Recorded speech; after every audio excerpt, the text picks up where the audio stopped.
À l'intérieur. Il pleut. Je sais qu'il y a des années qu'il y a plu plus et on l'a fait quand même dehors. Mais cette année, on est fait comme surprendre en cours de route. Alors, on n'avait pas tout ce qu'il faut sur la tête.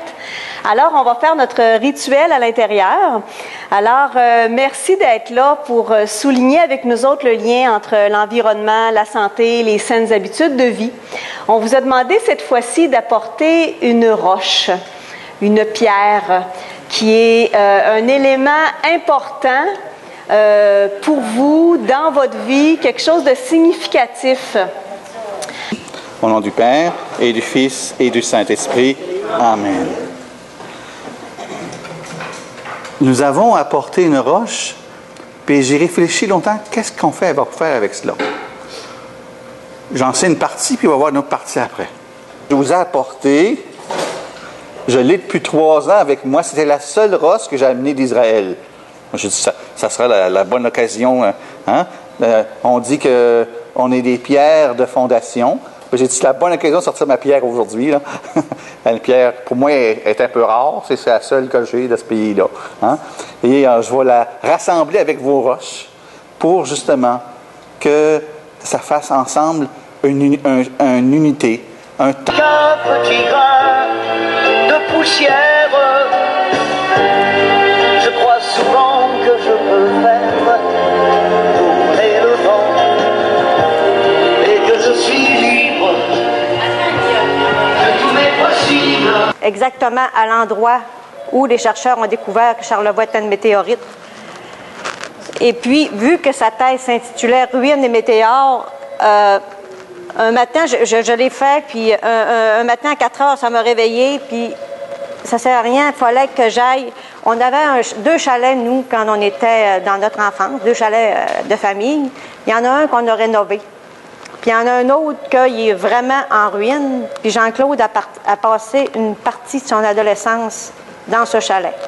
Alors, je suis allée chercher des morceaux de revêtement extérieur qui étaient tous tombés par terre. Nous faisons partie de la terre. Vous ne devez jamais oublier qu'elle est sacrée. Vous devez apprendre à vos enfants qu'elle est sacrée. Nous savons que l'homme blanc ne comprend pas notre façon de voir. Un coin de terre pour lui en vaut un autre, puisqu'il est un étranger qui arrive dans la nuit et retire de la terre ce dont il a besoin. Je veux d'abord rendre hommage à celui grâce à qui j'ai commencé à courir, il y a de cela 33 ans. Il s'appelle Richard Côté. Pas s'il y en a qui le connaissent, il travaille à la quincaillerie chez Desgagnés. Il est commis là. Alors, on jouait ensemble dans la même équipe de ballon sur glace quand je suis arrivé ici à Baie-Saint-Paul. Et lui, il faisait de la course. Alors, c'est comme ça que j'ai commencé à courir. Alors, les premiers temps, je courais à peu près 20 minutes avec lui. Il passait au presbytère me chercher. Je courais à peu près 10 minutes, je revenais. Puis à un moment donné, au bout de 5-6 mois, finalement, je me suis mis à courir de façon autonome et puis lui de son côté. Puis... Alors pour moi, la joie de faire de la course, au fond, c'est d'être justement en communion avec la nature. Alors moi, c'est ça que j'aime et que j'adore. Et c'est pour ça que quand, à travers une expérience de 33 ans de course, on en a vu de toutes sortes. Quand j'en vois qui courent avec les Walkman sur la tête ou qui traînent la musique avec eux autres, je me dis qu'ils perdent donc une belle chance d'être en communion avec la nature, d'écouter la nature qui leur parle.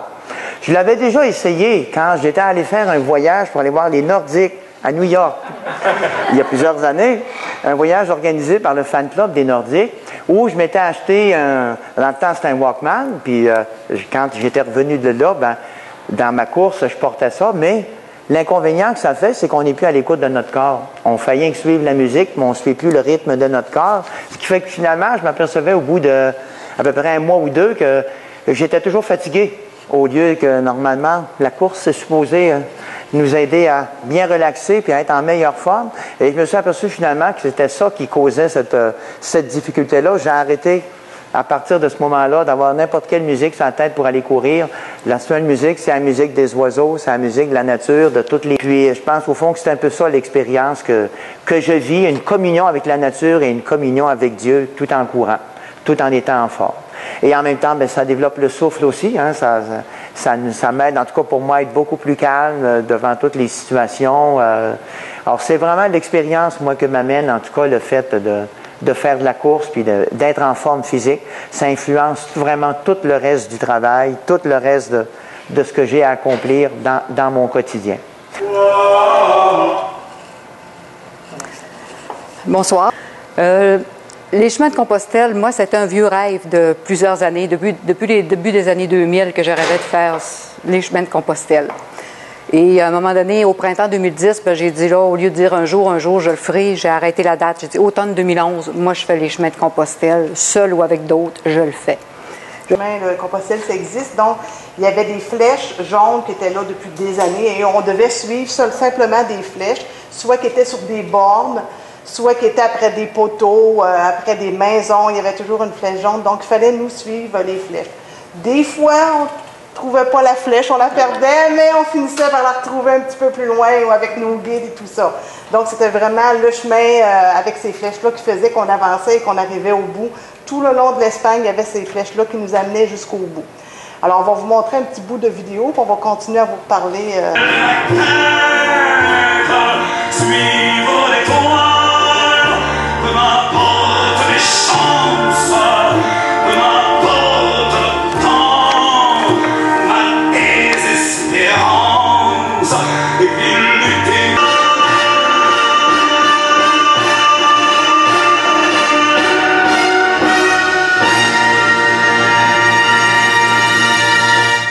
Bel été, pas trop de chaleur, on se pratiquait nous autres dans un beau montée côte de Petite Rivière. C'était pas la même chose que dans la montagne comme ça pendant 7-8 jours consécutifs.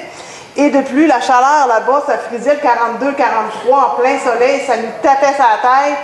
Donc, on n'était pas vraiment habitué à cette grosse chaleur-là. Alors là, après 8 à 10 jours, là c'est les bobos ont sorti, puis on a dit « Wow, ça marche plus, là, nos affaires. 25 km par jour en boitant, ça marchait plus, là. » Puis, comment est-ce qu'on arrivait des fois le soir? C'est sûr que 25 km à 42 degrés, là, on arrivait un petit peu poqué, comme on disait, mais ça fait rien. Le lendemain, on repartait, puis c'était comme si tout était oublié. C'est comme si, après une bonne nuit de repos, puis une bonne douche, puis tout ça, c'est comme si on repartait, puis c'était une nouvelle journée.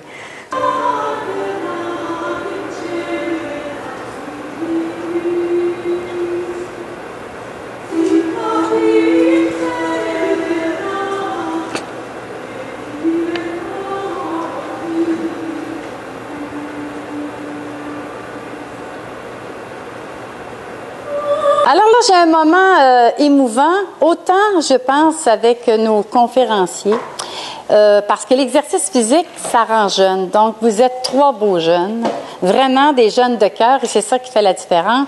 Et quand ça arrive dans nos vies, que c'est pris en charge, c'est aussi de montrer et de démontrer aux gens, aux jeunes, j'en vois qui sont sportifs, hein? Alors, c'est cette détermination et cette discipline. Et c'est ça que je pense que vous avez pu découvrir à travers la course, à travers ce chemin de Compostelle. Et c'est vrai que je l'avais chargée, ma belle Micheline. On avait des roches, puis elle avait des missions à faire. Alors, merci de les avoir apportées. Depuis le début, on a quelqu'un qui nous a toujours encadrés, toujours amélioré notre façon de faire. Alors, c'est Bruno Allard. Alors, Bruno Allard, viens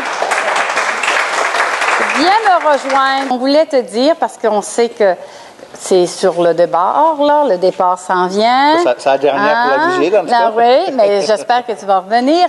Si la pierre disait « Ce n'est pas une pierre qui peut monter un mur », il n'y aurait pas de maison. Si la goutte d'eau disait « Ce n'est pas une goutte d'eau qui peut faire une rivière », il n'y aurait pas d'océan. Il n'y aurait pas de bout du monde. Je suis celui qui va jusqu'au bout. Je suis celui qui frappe dedans la vie à grands coups d'amour. Je suis celui qui frappe dedans la vie à grands coups d'amour. Vous pouvez chanter, vous pouvez chanter. Je suis celui qui frappe dedans la vie à grands coups d'amour. Encore une fois.